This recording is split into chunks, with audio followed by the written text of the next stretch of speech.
अस्सलाम वालेकुम my YouTube family, क्या हाल है आप सबके। उम्मीद है कि सब खैरियत से होंगे। अल्हम्दुलिल्लाह हम भी बिल्कुल ठीक ठाक हैं। तो ये था सऊदी फाउंडिंग डे के एक दिन के बाद की दिन।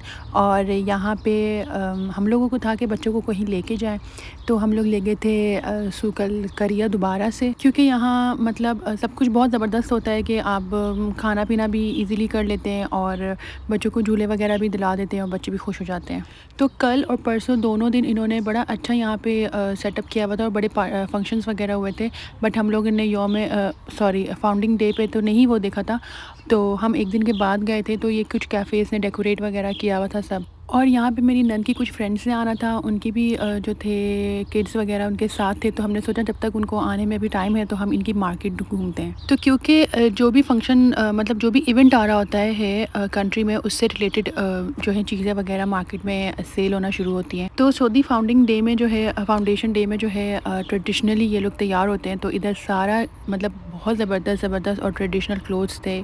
बॉयज़ का तो वही सिंपल वाइट टॉप होती है और ब्लैक गाउन होता है उसका, मगर गर्ल्स के लिए तो हर जगह बड़ी ही कोई खूबसूरत वैरायटी होती है। तो ख़ैर हम लोग यहाँ पे देख रहे थे और मुझे इतनी ज़बरदस्त ड्रेसेस लग रहे थे। स्पेशली अभी ये जो ग्रे ड्रेस था ना, मुझे बहुत प्यारा लगा था। तो मैंने ये सोचा था कि हम दोबारा आएंगे और जब मेरे हस्बैंड आएंगे तो फिर मैं अपनी बेटी के लिए ज़रूर इस तरह का कोई एक ड्रेस लूँगी, क्योंकि मैंने इसके लिए अभी तक एक भी कोई सऊदी ड्रेस नहीं ट्रेडिशनल ड्रेस नहीं लिया हुआ है। तो इस बार मैंने सोचा है कि मैं इसके लिए लूँगी। और इस बार मैंने सोचा है कि ईद में मैं ना बॉयज़ को भी बिल्कुल ट्रेडिशनल क्लोथ्स पहनाऊँगी और अपनी बेटी को भी मैंने सोचा है यही करूँगी। तो लेट्स सी, इरादा तो किया है, अब इस इरादे को पूरा करने वाला तो अल्लाह की ही ज़ात है। तो ख़ैर यहाँ पे मैं आप लोगों को दिखा रही थी इनकी पूरी मार्केट। बिल्कुल मतलब जो हैवी ड्रेसिंग वगैरह जो सब कुछ है, मुझे ऐसा लगता है कि पाकिस्तानियों की तरह ही है, बस थोड़ा सा लाइक डिफरेंट है। और यहाँ पे इतनी ज़बरदस्त ऑफ़र लगी हुई थी, यानी कि अगर आप 300 रियाल का अगर आप कार्ड में पैसे डलवाते हैं और तो आपको पता है 1150 पॉइंट्स हमें मिले थे, जो कि बहुत ह्यूज थे, मतलब बहुत ज़्यादा था।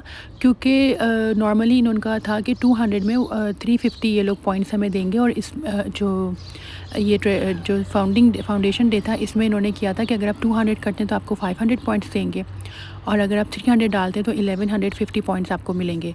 तो इस हिसाब से बहुत ज़बरदस्त था। हम लोग ने फ़ौरन से 300 का डलवाया था और हमारे पास काफ़ी पॉइंट्स अभी बच भी चुके थे। तो खैर थोड़ा बच्चों ने झूला वगैरह लिया, उसके बाद हमें ज़बरदस्त भूख लगने लगी, तो हमने सोचा चलें कहीं कुछ खाने पीने चलते हैं। तो यहाँ पे जो जगह बनी हुई थी ना, ये 30 riyal half an hour something के लिए आपको मिल रही थी। तो हम लोग ने ये बुक करवाया था कि नीचे बैठ के ना फ्लोर पे बैठ के हम सुकून से सारे बच्चों को ना हम आराम से खाना खाएं, क्योंकि टेबल में ना एक तो जो फूड कोर्ट था वहाँ पे रश हद से ज़्यादा था, कोई टेबल आपको खाली नहीं मिल रहा था। और सेकेंडली कि यहाँ पे ये था कि सारे बच्चे आराम से बैठ के खा रहे थे, और ये बशमील सॉस वेजिटेबल्स थे और ये इतना मज़ेदार था, मुझे ये बहुत मज़े का लगा था। और जो वर्गनाप लिया था वो फ्रेंड ने लिया था, तो हमें नहीं पता कहाँ से लिया था। खैर फिर हम लोगों को कॉफ़ी पीनी थी, तो इधर जो था इधर बड़ी ज़बरदस्त ऑफ़र लगी हुई थी। 10 रियाल की ये कॉफ़ी थी और ये बहुत मज़ेदार थी। उसके बाद हमने खाना था डोनट, तो मैं और मेरी नन चली गई थी डोनट लेने, और इनका ये डोनट बहुत मज़े का था।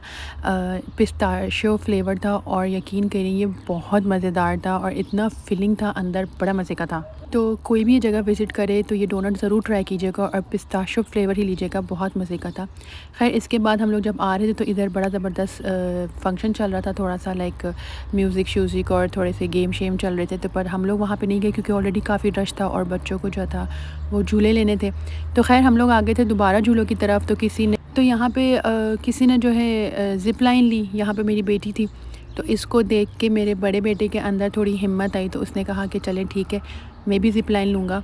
और जब इसने ज़िप लाइन ली तो ही वाज़ लाइक कि मामा आप सही कह रही थी कि मुझे ये पहले भी लेना चाहिए था, ये बहुत ज़्यादा फ़न था और बड़ा मज़ा आया था मुझे ये लेने में। तो मैंने शुक्र किया कि चलें, किसी को देख के तो किसी की हिम्मत आई, मगर जो मेरा छोटा बेटा था उसके अंदर हिम्मत नहीं आई, उसने कहा नहीं मैं नहीं लूँगा, उसने नहीं लिया। तो यहाँ पर मैं इसका देख रही थी, बट ये अच्छा था कि ये नीचे देख के जा रहे थे, डर रहे नहीं थे हाइट की वजह से। और फिर यहाँ पे मेरी बेटी जो थी वो उतरने लगी थी, तो फिर मुझे था कि मैं जल्दी से उसको देखूँ। और मज़े की बात ये कि वो बिल्कुल भी नहीं घबरा रही थी इधर, जबकि जो मेरा बड़ा बेटा था वो थोड़ा सा लाइक घबरा रहा था। और यहाँ पे नीचे छोटा बेटे ने गाड़ी ले ली थी और ये यहाँ पे इस बच्चे के साथ रेस लगा रहा था। वो बच्चा इसको कह रहा था कि मेरे साथ रेसिंग करो। खैर ये इसको बड़ा मज़ा आ रहा था। इसकी ऐसी नेचर है कि ये जहाँ पे भी जाता है फ्रेंड्स बनाता है, बट बड़े वाले बेटे में ना ये बिल्कुल भी क्वालिटी नहीं है मेरी। बस सब बच्चों ने फिर डिफरेंट झूले लिए थे और हम भी इतना ज़्यादा थक गए थे, but in the and as always बच्चों के लिए आप जितना भी कर ले, उन्होंने रोते रोते ही घर जाना है और यही हुआ था हमारे साथ। हम इतना थक गए थे बट हमें बड़ा मज़ा आया था। मैं जब यहाँ पे शुरू में आई थी सऊदी अरेबिया, तो ऑब्वियसली मेरी कोई फ्रेंड्स वगैरह नहीं थी, एंड पाकिस्तान में मैं बहुत ज़्यादा आउटगोइंग थी, मेरी फ्रेंड्स थी और कज़न्स थे, क्योंकि हम वहीं पे पैदा हुए, वहीं पे पले बड़े, तो हमारे सब मतलब हम जिनको भी जानते सब वहीं जानते थे। जब मैं यहाँ आई थी तो मुझे मुझे शौक़ था आउटिंग्स पे जाने का, सब कुछ करने का, बट यहाँ पे कोई फ्रेंड्स ही नहीं थी कि जिनके साथ आप टाइम स्पेंड करें, बाहर जाएँ। तो मैं बड़ा थोड़ा-सा डिप्रेशन में रहती थी, और बट अब इस तरह माशाल्लाह से हो गया है, काफ़ी सारी फ्रेंड्स हो गई हैं। तो अब ये है कि आप जाते हो, थोड़ा फ्रेश होते हो फ्रेंड्स में बैठ के, क्योंकि बच्चों को जो लुक आफ्टर हम करते हैं, इंडीड उसमें हमें अच्छा लगता है कि हमारी औलाद है। बट हाँ, थोड़ा-सा एक होता है ना, इंसान को पीस ऑफ माइंड चाहिए होता है। तो हाँ, बच्चे साथ थे बट स्टिल थोड़ा अच्छा लगा। तो मैं तो ये ज़रूर कहूँगी कि मदर्स को भी थोड़ा टाइम अपनी दोस्तों के साथ, थोड़ा-सा टाइम, ऐसे नहीं कि आप एवरीडे जा रहे हैं, वीक में 1 टाइम, 1 आवर के लिए, 2 वीक्स में 1 टाइम जाएँ, तो इससे आप काफ़ी फ्रेश होते हैं, क्योंकि जो हस्बैंड्स होते हैं वो तो चले जाते हैं दोस्तों में। तो ख़ैर यहाँ पे मैं करती हूँ अपनी वीडियो का एंड। उम्मीद है कि आप लोगों को अच्छी लगी होगी। मिलेंगे नेक्स्ट वीडियो में, तब तक के लिए अपना ख़्याल रखिएगा, और जो भी लोग न्यू हैं प्लीज़ मेरे चैनल को सब्सक्राइब करें और एंड कीप सपोर्टिंग मी। अल्लाह हाफ़िज़।